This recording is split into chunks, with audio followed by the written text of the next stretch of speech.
Freshman year at South High was no different. Those were the worst years of my entire life, 7th, 8th, 9th grades.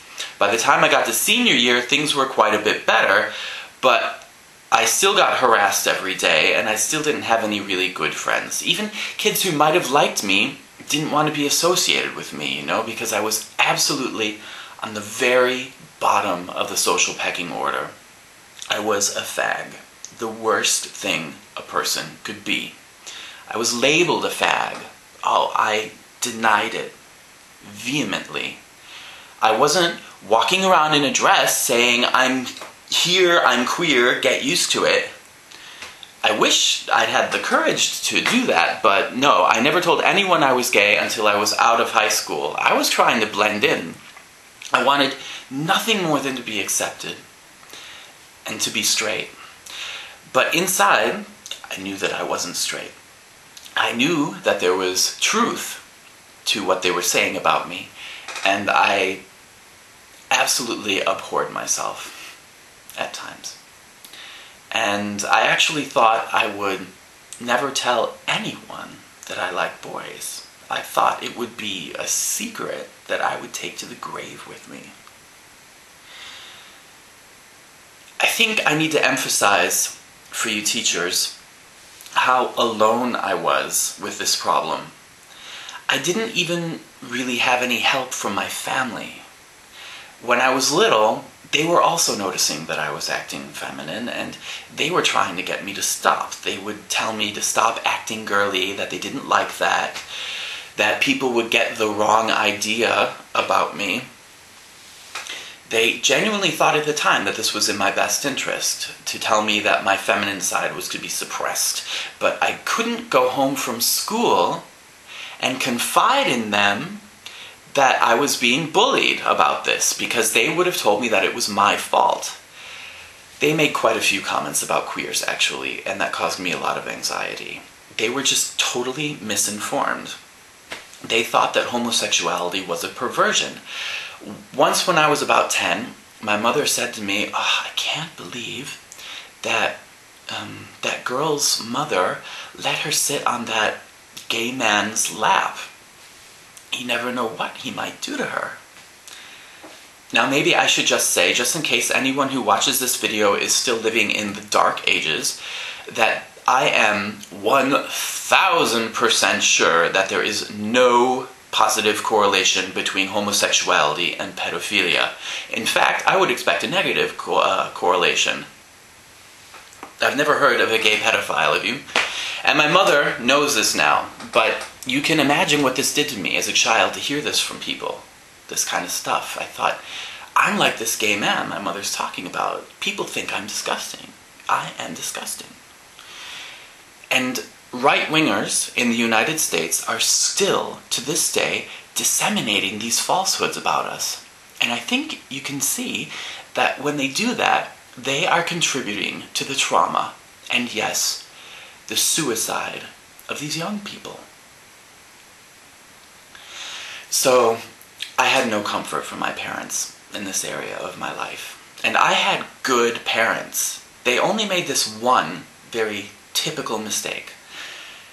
So often, the only hope for these kids is that some other adult will help them. And I know that nowadays there are probably lots of you who want to help these kids. In the 9.5 years that I was bullied for being queer, only once did a teacher ever say anything to me to make me feel better. In 5th grade, my teacher said to me privately, at this school, there's a really strong line between the boys and the girls. And Bill, you cross that line. And I think that's good. This was a very good thing to say to me. It was very explicit, and I think she said it to me without me even bringing up the subject myself. So if you have a kid in your school, and you see that they're queer, and I'll use this word to describe anybody who's atypical in their sexual expression or in their gender expression, and especially if you see him getting made fun of for it, say to him or her, very explicitly, there's nothing wrong with you. You have to say more than that, though, because sometimes people said to me, there's nothing wrong with me, I guess, or I think kids can misunderstand that. They can think you mean, well, there's nothing wrong with you because you're not gay. But really, they know that they are. So you have to say more. You have to say there's nothing wrong with you. There's nothing wrong with a boy acting feminine or a girl acting masculine. If only somebody had said that to me. If only adults had said that to me once in a while, I might not have been so traumatized by what the kids were doing, the kids were saying to me. And I think you can say this to an entire class of kids. When you hear a kid tease another kid, or use the word sissy or something, or sometimes a whole class will tease a kid, as was the case with me, you can say to the whole class, when you've got their attention, that there's nothing wrong with a boy acting feminine or a girl acting masculine. Even little kids can understand that. They might ask, what does feminine mean? What does masculine mean? But you can explain those words to them if they haven't already understood them just in the context.